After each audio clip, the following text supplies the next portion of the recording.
Thank you very much, Ms. Tso. We appreciate your testimony, and we thank your family for their collective sacrifice so that you can lead this important agency. As we discussed in our meeting, the federal government has a special political and trust relationship with Native Hawaiians, and that includes providing health care through HHS.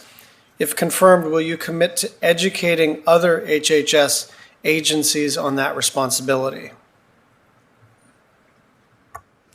Thank you, Senator, for that question. Yes, of course, I will be responsible for that, and I will commit to working with you and the Native Hawaiians to improve healthcare services. Thank you. And one of the things that we've found is that it's not enough to make a statute, and it's not enough to have the agreement of the political appointees of the Senate confirmed folks, because where the rubber hits the road is in the notice of funding awards. It's at the line level where people are trying to configure RFPs and all of that. And so what gives me a little more hope is that you worked your way up through this agency. And so you know it's not just a matter of declaring that Native Hawaiians trust and treaty, that our obligation to Native Hawaiians is both a political and a trust responsibility, but that people have to do it every day in the way they push money out, in the way they do consultation with Native communities. And I'm hoping that I have your commitment, not just to sort of in front of the committee say all the right things, but to watch your folks to make sure that they're implementing that policy. And is that what I hear from you? Yes, Senator. Certainly throughout my career, one of the strengths that I bring to the organization is my ability to cross and work across lines, barriers, and so forth to bring about improved health care to all Native Americans and Alaska Natives, and in this case, our Native Hawaiians. Thank you very much. Your questionnaire is in order. I'm not complaining about it, but there was not any explicit reference to tribal sovereignty and self-determination. I'm not going to read much into that, but for the record, what are your views on the government-to-government relationship between the United States and Indian tribes? Thank you, Senator. Without a doubt, there is a trust responsibility to the Native Americans and Alaska Natives with specifically to health care that have been documented through statute as well as the Supreme Court decisions. And if confirmed, how are you going to ensure that IHS both respects and uplifts tribal sovereignty, particularly through robust consultation?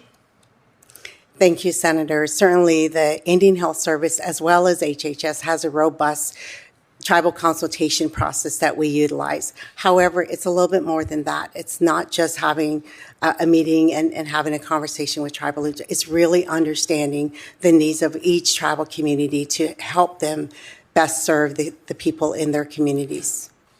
Let me ask the question this way. Let's say you get confirmed, knock on wood, nothing's ever guaranteed, especially in the Senate, but let's say you get confirmed, and then you wake up the next morning and you have your meeting with your senior staff, some of whom you know, some of whom have been assigned to you and all the rest of it. What's the one thing you want to accomplish? And I mean in terms of the operations of the agency, because you've had now many, many years of experience within the agency leading a big part of it. What kind of operational improvements do you see as the kind of low-hanging fruit? Is it electronic medical records? Is it telehealth? Where do you see the biggest opportunity in the short run? Because you know that a term of 3 or 4 years can go by really quick, and I want you to prioritize, and we want to help you to prioritize. Where do you think we can make meaningful improvements quick? Thank you, Senator. So certainly, I have already communicated this to the staff in the Navajo area IHS, and it would be the same for all of Indian Health Service, that we must ensure safe and quality care to every eligible patient that we see throughout Indian Health Service, and ensure that there are accountabilities throughout our processes to hold every employee accountable, including myself, so that we don't have, so we are able to provide the best care to the people we serve. Tell me about telehealth. Tell me about how much potential you see there. I have 30 seconds. Thank you, Senator. That's pretty exciting for me. As we shared when we talked, in 2019, we had about 126 visits for telehealth. In 2020, we had over 13,000 visits. So I know that in spite of some of the challenges that we have in Indian country for infrastructure, that we can do this and we can do it very well. I'd like to continue this outside and beyond COVID-19.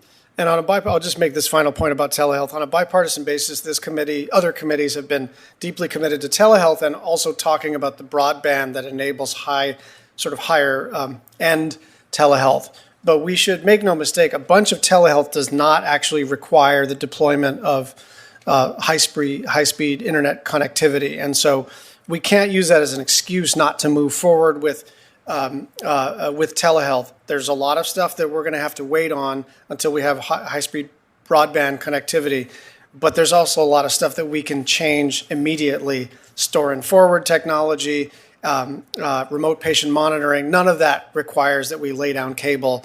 And so I want us to do both. We absolutely have to lay down broadband. But in the meantime, there's a lot of really exciting things that we can do to provide better service.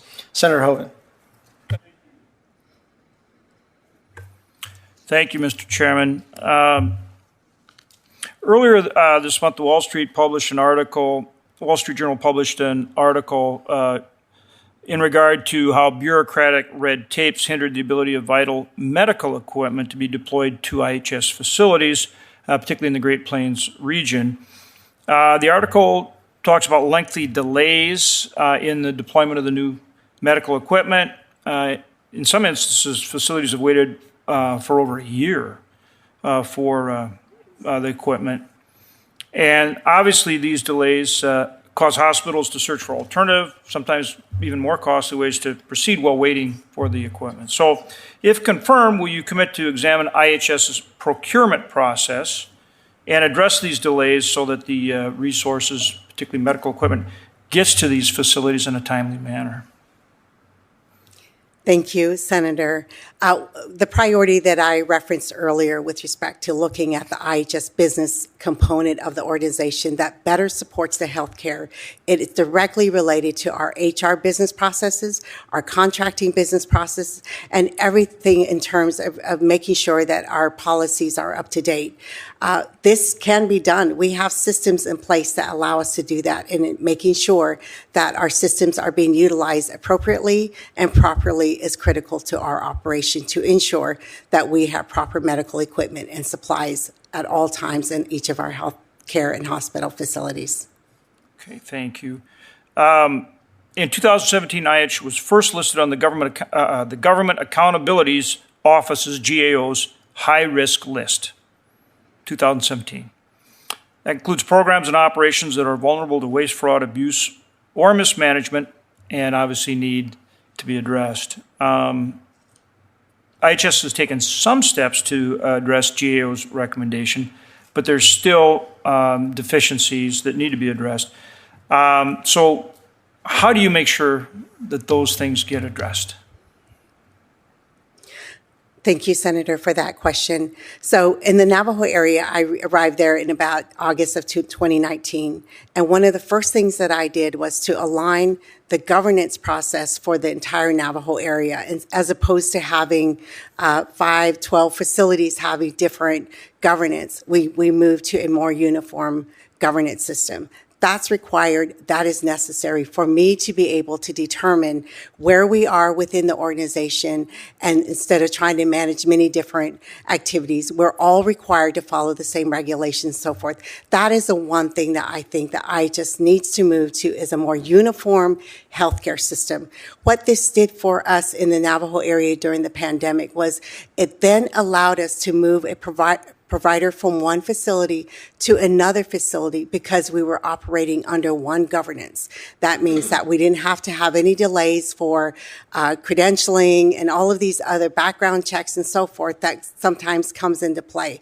So streamlining the Indian Health Service to operate as a healthcare system as opposed to individual operations is critical. And I know that it can be done, and this has truly helped the way we operate in the Navajo area to strengthen our system. how are you going to recruit the skilled people you need in healthcare? I mean, everybody's looking for people in almost every type of profession that there is, but in healthcare, it's just an acute challenge. How do you recruit the quality healthcare professionals you need? Thank you, Senator. At the Gallup Indian Medical Center, as an example, when I first got to Navajo in 2019, we were dependent on contract providers in our emergency department. About 70, 80, almost 90% was contract providers. Today, we're almost 100% IHS filled positions for providers. And that's not using the typical strategy. Well, it is using the typical strategies, but what we did was partner with our providers that have colleagues out there. They are the best recruiters for us. And if we can build a system, a culture of care, a culture of safety within our organization, that's what's going to bring people to us. As of 2 weeks ago, when I was visiting with the staff at Gallup, we have providers that want to come to that facility. So again, streamlining the governance part of our organization that allows us to move around providers to meet the needs of our entire healthcare system in Navajo. If we can do that, we need to do that. We can do that at the national level. And I believe that we can do this if we continue to strive to build a healthcare system versus individual healthcare facilities. One thing that'll help you there is if you can reform and improve the credentialing process. Particularly, for example, dentists. I've talked to dentists who want to come do pro bono work on a reservation, but they can't get credentialed. So I really think that's an area where you can have a big impact. Thank you, Senator. And we have streamlined that process in Navajo, and we do have a system in place now, including investing in additional staff resources to monitor the credentialing process and to make them move as quickly as possible into the process. Good. Then that experience will help you, I think, in doing it for IHS. So that's good to hear. Thank you. Thank you, Mr. Chair. Senator Cantwell. Thank you, Mr. Chairman. It's so good to see you. Great having a conversation yesterday. Obviously wanted to talk about contract support and self-governance. So different styles of managing our Indian health and healthcare, and wanted to make sure that we talked about how important self-governance is and contract support, and making sure that the actual commitments are made in payments. We've had a couple of gaps here, and obviously you can have IHS healthcare not be paid in a timely fashion, and then that impacts our tribes and their delivery system. What can you do to commit to making sure that we remedy these issues? Thank you, Senator. With respect to self-governance, I was fortunate when I came into the Indian Health Service to really experience those milestones that were put in place by many other tribes, especially in the Northwest, where I was able to see many tribes move over and become self-governance tribes. With that said, certainly we know how important contract support cost is for them, for any contractor, to ensure compliance of the terms of the contract. And that, yes, that is one area, again, looking at the business component of the Indian Health Service, we can strengthen that part to ensure that proper payments are made in a timely manner. With regards to actual payments of funding, when we do get funding at the area level, within the Navajo area, our goal and my expectations was to ensure that payments were made within 24 hours to every tribe, particularly when the CARES money and infrastructure monies were coming down. That was critical. We're able to do it, and we should be able to do that throughout Indian Health Service. On all contract support, you're saying? On all contracts. Well, I'm sure that'll be music to people's ears if that actually transpires. That's very important, because what happens is you can't deliver care if you don't have the resources to do it. And certainly some of our tribes are in very remote parts of the state, so it's not like there are accessible, easy options. And so having discontinued care or, things that can't be done in a timely fashion really do matter. I wanted to ask you about 100% FMAP funding for our urban Indian health. Senator Murkowski and I serve a lot of constituents that are Alaska Natives and Native Americans in the Seattle area.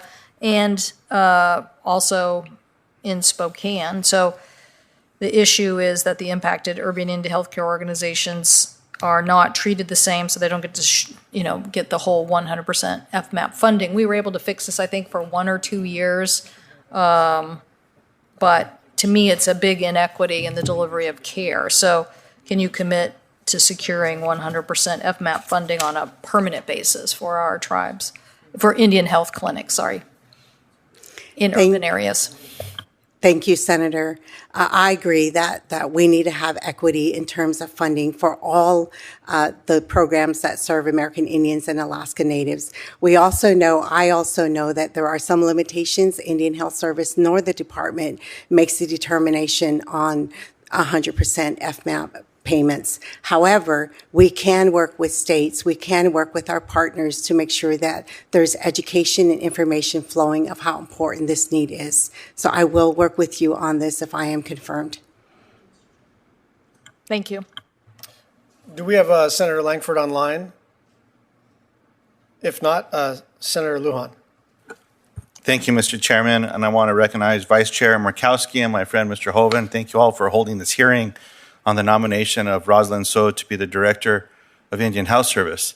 President Nez, it's an honor to be with you, my friend, to see you here and for your excellent introduction as well. It's good to see you. Ms. Tso, congratulations on your nomination, and I especially want to recognize your family that is seated behind you and those that are watching online.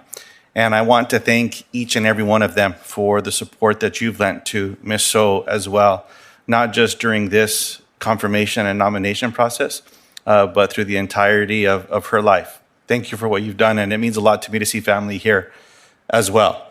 Ms. Tso, I look forward to working with you to advance tribal sovereignty and important issues, many of which we've already worked on together, where we both have constituencies of responsibility to make things better and to troubleshoot tough challenges. Now, the bipartisan infrastructure law that passed included $3.5 billion for IHS water projects over the next 5 years. If confirmed, you will oversee $700 million annual investment in IHS water projects, over 10% of which are located between the IHS Navajo and Albuquerque service areas across New Mexico. Just this week, the Navajo Nation Council leaders highlighted concerns that IHS is building area water projects with construction materials that have caused system failures in years past. Ms. Tso, if confirmed, what will you do to maximize the lifespan of the IHS water projects and ensure that the agency is procuring quality materials for community water projects? Thank you, Senator, for that question. And I absolutely agree that water infrastructure and improving that for all American Indians and Alaska Natives is critical, especially right now as we are continuing to navigate through COVID-19. With respect to the concerns that were raised by Navajo Nation, I am aware of those concerns. I have been working with the local tribal leaders to better understand what their issues are. However, as I know, we are required to ensure that we buy proper products to make sure that we have good water systems. In this particular case, so there is a balance between the management operations, ongoing operations. So once IHS completes a project, then we work closely with the tribal entity that will take over the water system as well as the homeowner. And so that's where there is not just IHS, but a broader set of people that we need to continue to work with. I have worked very closely with in Navajo, the NTUA, the Navajo Tribal Utility Office, as well as other partners to make sure that we together plan the projects, we together work on projects, and we will together complete the projects. And that includes education and training to the homeowner when the projects are complete. I appreciate that. And Ms. Tso, because of your familiarity with this, I certainly hope you're in a position to look at this across the country. My concern that came up when I saw this report that came out, as you know, in other water projects in decades past, it's been proven that contractors used a PVC pipe when they should have been, for electrical purposes, when they should have been using pipes constructed specific to water and wastewater availability, and it deteriorated the system. And we cannot afford that to happen. So I look forward to working with you in that space. One of the other concerns that I have is with the rapid closure of so many IHS hospitals. Recently, Acoma Cañoncito Laguna Hospital in New Mexico was closed and converted into a Monday to Friday 9 to 5 clinic. I was troubled by the data underpinning this closure, which took place during a pandemic, and how the change was communicated to the pueblos and to the community. So the question I have, Ms. Tso, is how will you look to ensure that IHS stems the tide of hospital closures? Thank you, Senator. I appreciate the conversation that we already had on this topic, and will continue to work with you to ensure that Indian Health Service continues to maximize access to care for all of the patients that we serve. To that as well is that we honor the positions and the decisions of tribal leaders when they determine to assume their own healthcare systems under self-governance or self-determination, and that was part of this particular situation. I also want to point out that IHS is not, these issues are not limited to IHS. These issues are across the nation right now. You're probably aware of one of the hospitals in this little town that I live in Gallup, New Mexico, where on a weekly basis, there are notices in the paper of the challenges that this facility, this hospital is having, which is adjacent to our Gallup Indian Medical Center.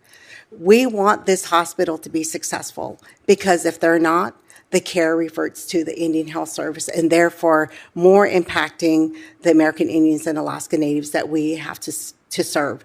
So it is a fine balance here in terms of making sure that our healthcare systems, that we do maximize the healthcare systems and access to care for all of our patients. Senator, I will commit to continue to work with you on this issue and do whatever I can to ensure communication is flowing, not just with you, but with tribal leaders. I appreciate that. Mr. Chairman, while my time's expired, I do have one question on sharing information, data sets with epidemiological centers, but I'll submit that into the record. It's always good to see you, Ms. Tso, your family, and again, President Nez, thank you for being with us today. I yield back, Mr. Chairman. Thank you, Senator Lujan. Senator Cortez Masto. Senator Cortez Masto is on the floor. Do we have, I feel like an auctioneer. Are there any other members online wishing to be recognized?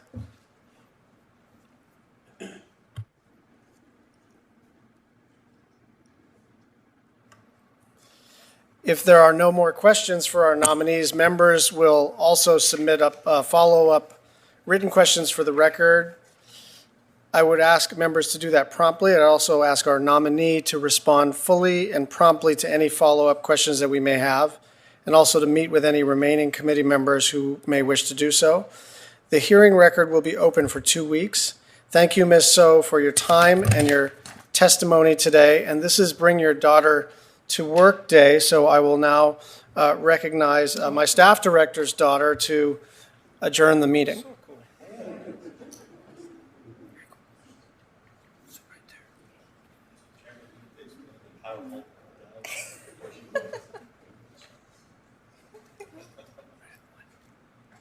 This hearing is adjourned. Go!